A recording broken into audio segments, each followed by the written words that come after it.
Did you get all that so far? If not, you might need to review it 3 or 4 times because this will be new to most of you.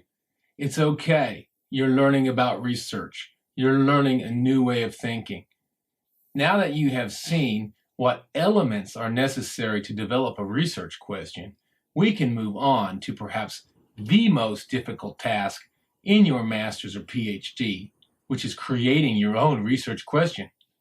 We will create ours based on the sample mind map that we gave you at the end of the speaking lesson, and then show you step by step how to develop your own research question for the MBE Project essay.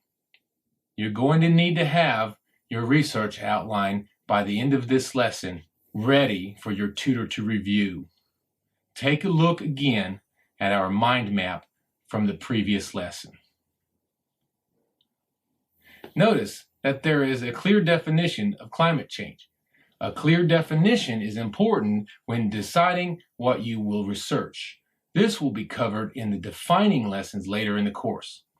For now, let's follow the steps to create a good research question to answer within our defined scope. Step 1, decide on the general focus area. We decided that climate change fits the criteria of one of the world's most serious problems. Notice that we can easily support this claim. There is, number 1, an agreed definition of what climate change is. And number 2, it is generally agreed that this is a serious problem. You have to decide what most serious means, although some major problems aren't easily seen by researchers. There will usually be consensus or general agreement by researchers and the educated public, as well as governments, that the problem is serious.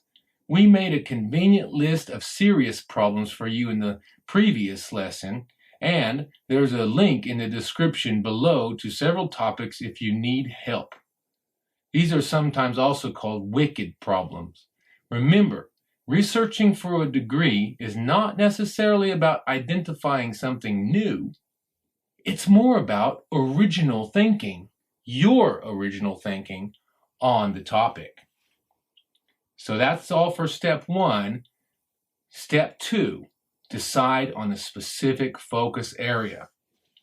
Now we have to decide whether we will focus on creating harm or reducing harm, and also people, animals, the environment, or a combination of these 3 things.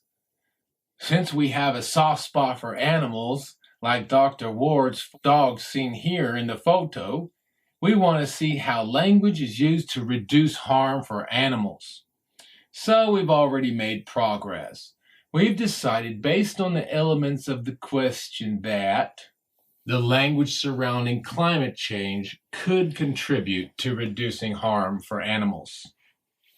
We've gotten to the general, down to the more specific, and now we're ready for step 3. Ask a question that can be answered within your word count. I need to refine my statement into a question that corresponds to the research task. What many people do wrong is that they ask questions that cannot be answered with research. Each research project must be limited to what is observable in the real world.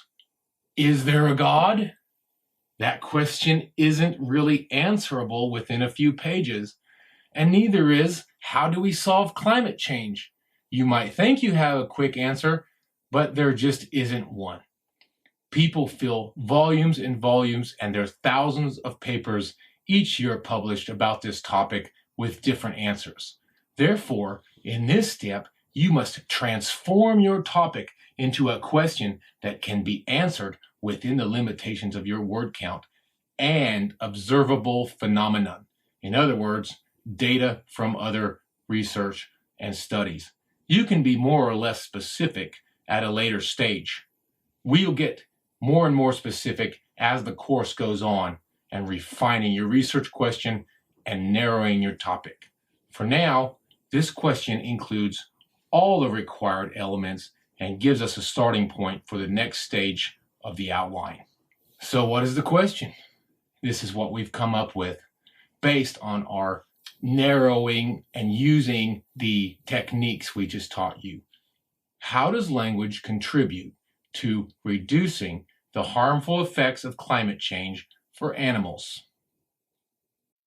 Notice that all of the key elements of the question are included. We have focused on one target group within one specific area where knowledge is lacking. We could broaden the question to include people in the environment, or we could narrow the question, like you will do in your dissertation, for example, to include specific animals, for example, the tiger population in India. You have to choose the breadth and the depth in collaboration with your research supervisor. Remember, when you're writing, your research questions and your outline will change as your ideas develop. This is only the first draft, and it's important to get something not too broad nor too narrow so that you can then develop it further as your research process continues. Final step, step 4, organize your thinking so that you can answer the question that you've posed. So now that we have our question, we have to look at how to, number 1, find out the information we need to include in the paper, and number 2, design a logical flow of the paragraphs. So, look at our question below and try to decide which pattern, which organizational pattern you would use to write the paper. Then move on to the next topic. How does language contribute to reducing the harmful effects of climate change for animals? Good luck. See you.